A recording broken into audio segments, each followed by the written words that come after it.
Is it really possible for a tiny tweak to your morning coffee routine to ignite your metabolism and put your body into full fat-burning mode for the rest of the day? Check out the link in the video description now and transform your morning coffee into a metabolism-boosting super drink. Jon Bon Jovi gazes down at his designer boots as though it's the first time he's seen them. "You like them," he says. "Stolen." Stolen isn't some hipster label. He means they were stolen from a photo shoot he did a few weeks back. Pointing both thumbs at his leather jacket, he adds, "I stole this, too." The 62-year-old Bon Jovi frontman circles the carpet of his hotel suite at the Corinthia, London like dogs do before deciding where to sit and, once on the sofa, draws his legs in, yogi style.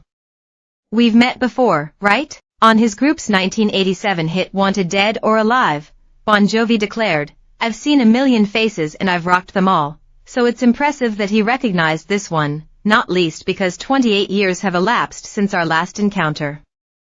From the side of the stage in Stuttgart, I witnessed a rock star at the peak of his powers, lobbing million sellers such as "Livin' on a Prayer" and "You Give Love a Bad Name" to 75,000 fans who roared every word back at him. In that moment, there was no reason to believe Bon Jovi wasn't set to follow his heroes the Rolling Stones and Bruce Springsteen into their dotage. "I'm never gonna be the fat Elvises," he told me, a soundbite he repeats almost 3 decades later when I ask him if he still maintains his goal of 7% body fat. "No," he says, "but I still have a 31-inch waist and I can run 5 miles. "How fast?" Well, let's just say I've seen baby carriers go past me. Nevertheless, my genes have been good to me." He runs his fingers through his impressive silver mane. "I still have the hair." Anyone who has seen the new 4-part Disney documentary Thank You, Good Night, the Bon Jovi story will know the singer's physique is not the reason why he's slowing down.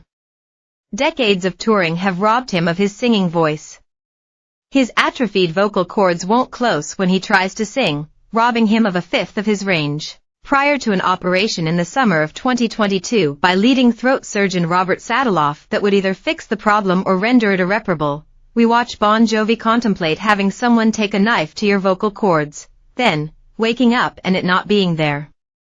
This thing, the vocal cord, as big as your thumbnail, but 120 people are employed by it. On the other hand, he told ITV's This Morning that he had no issues recording the band's new album Forever, released last Friday, and has even hinted that the band will hit the road again very soon, so presumably the operation wasn't a total failure.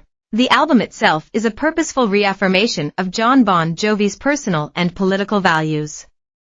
Topics addressed range from the attack on Capitol Hill by Trump supporters in January 2021, the People's House, to his own daughter's upcoming wedding, Kiss the Bride, and the staying power of his own band, legendary, We Made It Look Easy. Indeed, failure seems to be something Bon Jovi sees as a mere test of initiative en route to some grander triumph.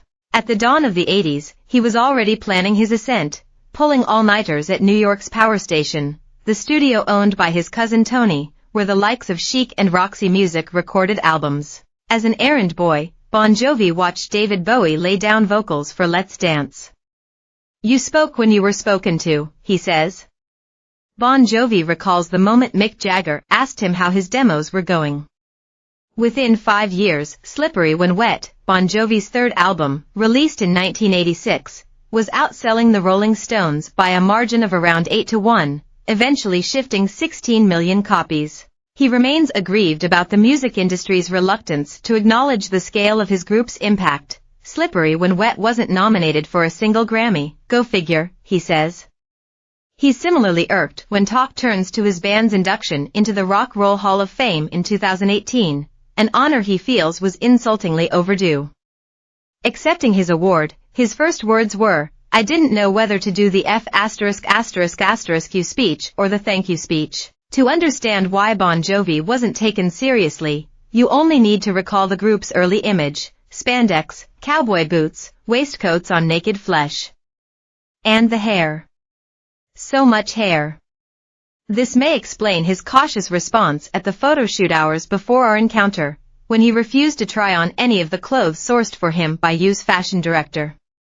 A Louis Vuitton suit on the rail received short shrift, the singer D.